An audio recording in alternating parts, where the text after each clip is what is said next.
হরে কৃষ্ণ। আজ আমাদের আলোচ্য বিষয় হচ্ছে ইসলাম ধর্মের সৃষ্টি সম্পর্কে প্রশ্ন। বলতে পারেন, আপনি তো সনাতন ধর্মের মানুষ, আপনি ইসলাম নিয়ে প্রশ্ন করছেন কেন? তার কারণ হচ্ছে, আমি কম্পারেটিভ রিলিজিয়ন, তুলনামূলক ধর্ম, এই বিষয়ে আমি আগ্রহী এবং তার বিভিন্ন কারণ আছে। কারণ অনেক সময় মুসলিম ওয়াজিরা অনেক সময় তারা সনাতন ধর্মের কিছু কিছু বিষয় মেনে নেন, কিন্তু অনেক সময় তারা সনাতন ধর্মের সমালোচনা করেন। তাই একটা তুলনামূলক আলোচনা প্রয়োজন হয়ে পড়ে। ডক্টর জাকির নায়েক বলেছিলেন যে 1400 বছর আগেও ইসলাম ছিল, সৃষ্টির শুরু থেকে ইসলাম ছিল। অনেকে বলে ইসলামের জন্ম মাত্র 1400 বছর আগে, কিন্তু ডক্টর জাকির নায়েক এবং অনেক মুসলিম ওয়াজি সেটা মানেন না। তারা বলেন যে লক্ষ লক্ষ বছর আগে কিংবা কোটি কোটি বছর আগে ইসলাম ছিল। এখন আমার প্রশ্ন হচ্ছে, আল্লাহ যেদিন পৃথিবী সৃষ্টি করলেন, পৃথিবী সৃষ্টি করার আগে মানব জাতি সৃষ্টি করার আগে, আদম এবং হাওয়া সৃষ্টি করার আগে, এদেরকে সৃষ্টি করার আগে ইসলাম ছিল কিনা? তো আমি যেটুকু বুঝতে পারছি, যেহেতু মানব জাতির সৃষ্টি হয়নি, আদম হাওয়ার সৃষ্টি হয়নি, তো আদম হাওয়া সৃষ্টি হওয়ার আগে, পৃথিবী সৃষ্টি হওয়ার আগে কোটি কোটি বছর ধরে, অনন্ত কোটি বছর ধরে আল্লাহ কি করছিলেন? তিনি কি বেহেশতে বসেছিলেন? যদি বলেন হ্যাঁ, তিনি বেহেশতেই ছিলেন, সৃষ্টির আগে তিনি বেহেশতেই ছিলেন, আমার পরবর্তী প্রশ্ন হচ্ছে, তখন কি বেহেশত বা জান্নাত তখন কি শূন্য ছিল না ভরাট ছিল? সেখানে কি অন্য কোনো প্রাণী ছিল না আল্লাহ একাই ছিলেন? যদি বলেন অন্য প্রাণী ছিল, তো সৃষ্টির আগে অন্য প্রাণী জান্নাতে কোথা থেকে প্রবেশ করলো? কোন পুণ্যের ফলে তারা জান্নাতে প্রবেশ করলো? আমার আরেকটি প্রশ্ন হচ্ছে, তখন কি জাহান্নাম ছিল সৃষ্টির আগে কি জাহান্নাম ছিল, দোজখ ছিল? তো যদি বলেন ছিল, তখন আমার প্রশ্ন হলো যে ওই দোজখের যে পাপীগুলি, যারা জাহান্নামের আগুনে পুড়ে মরছিল, কষ্ট পাচ্ছিল, সৃষ্টির আগে তারা কোথা থেকে এলো? কোটি কোটি বছর ধরে সৃষ্টির আগে থেকেই জাহান্নামে বা দোজখে প্রাণী ঢুকলো কোথা থেকে? তারা যে জাহান্নামের আগুনে কষ্ট পাবে, তো সৃষ্টির আগে, কোটি কোটি বছর আগে ওই সমস্ত প্রাণীগুলি কোথা থেকে এলো? ঠিক সেরকম বেহেশতে বা জান্নাতে সৃষ্টির আগে কোনো প্রাণী ছিল কিনা? এই জাহান্নাম আর জান্নাত দু জায়গাতেই প্রাণী ছিল কিনা? যদি বলেন কিছুই ছিল না, আল্লাহ একা ছিলেন, তো তখন কি আল্লাহর কোনো কাজ ছিল না? তার কাজ কি সৃষ্টির পরে শুরু হলো? তিনি কি মুসলমান ধর্ম সৃষ্টির পরে প্রবর্তন করলেন? সৃষ্টির আগে ইসলাম ছিল না, আল্লাহ সিঙ্গেল ছিলেন, আল্লাহ একাই ছিলেন, তাই কি ইসলামের সিদ্ধান্ত?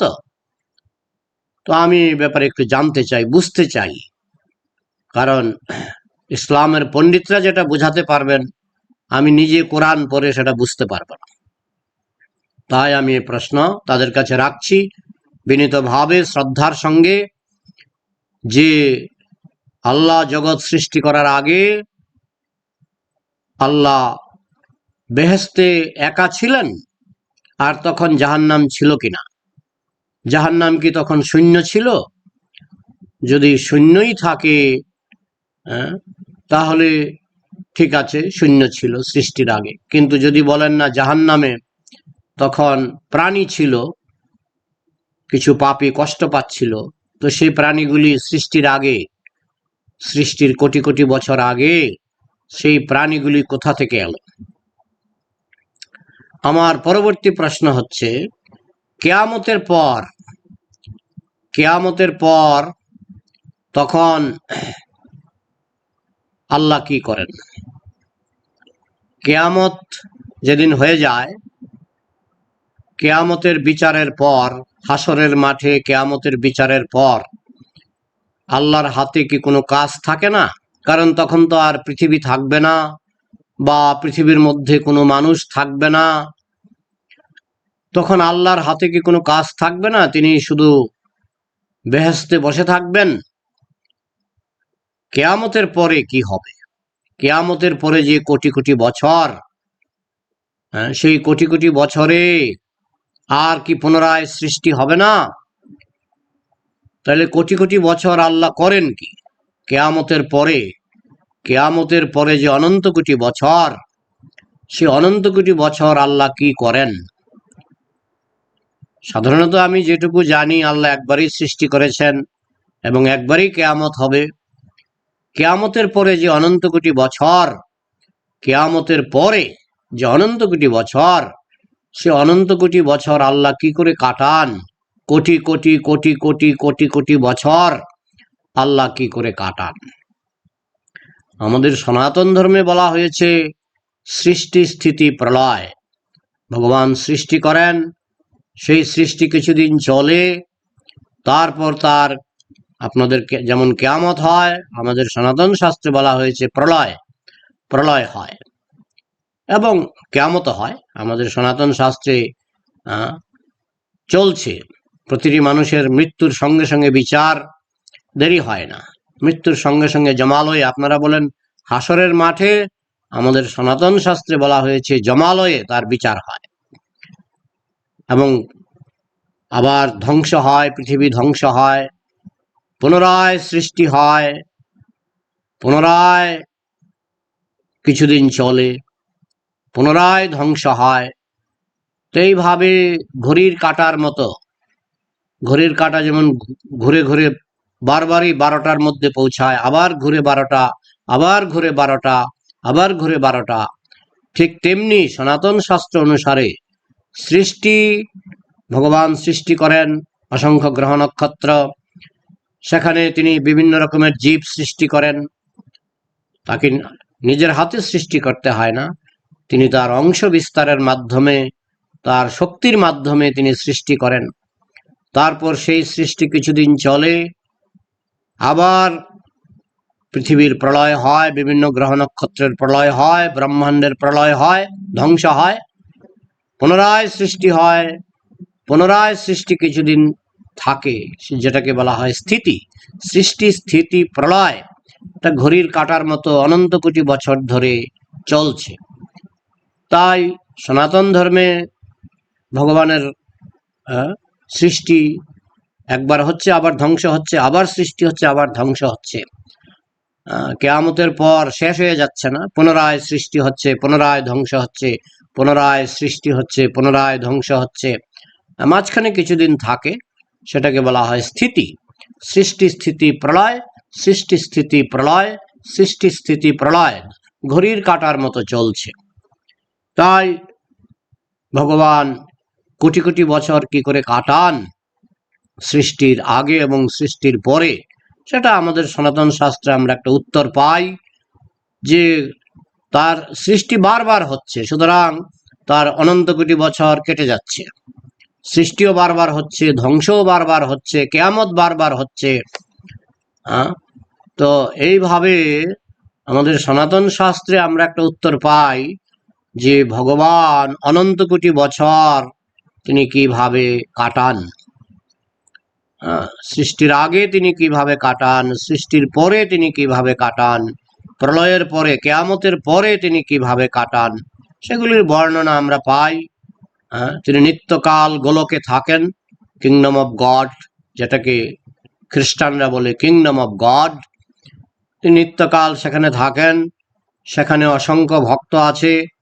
আবার নতুন নতুন জীব তিনি জড়জগতে প্রেরণ করেন জেলখানার ভিতরে, সেখানে কিছুদিন থাকেন, আবার ধ্বংস হয়, প্রলয় হয়, কেয়ামত হয়। কেয়ামত চলছে। প্রতিটি মানুষের মৃত্যুর পরে তাকে জমালয়ে যেতে হয়, প্রতিটি মানুষের মৃত্যুর পরে তাকে জমালয়ে যেতে হয়। এটা চলমান চলমান। মানুষের আদালত যেমন চলমান, ঠিক তেমনি ভগবানের আদালত, যেটাকে আপনারা বলেন হাসরের মাঠ, আপনারা বলেন বিচারটা একবারই হয়, সেটা চলমান নয়, কিন্তু সনাতন শাস্ত্রে সেটাকে চলমান বলা হয়েছে। চলছে, বিচার চলছে, সৃষ্টি চলছে, আবার কিছুদিন থাকে সৃষ্টি, তারপরে আবার প্রলয়, সৃষ্টি স্থিতি প্রলয়। প্রলয় মানে ধ্বংস।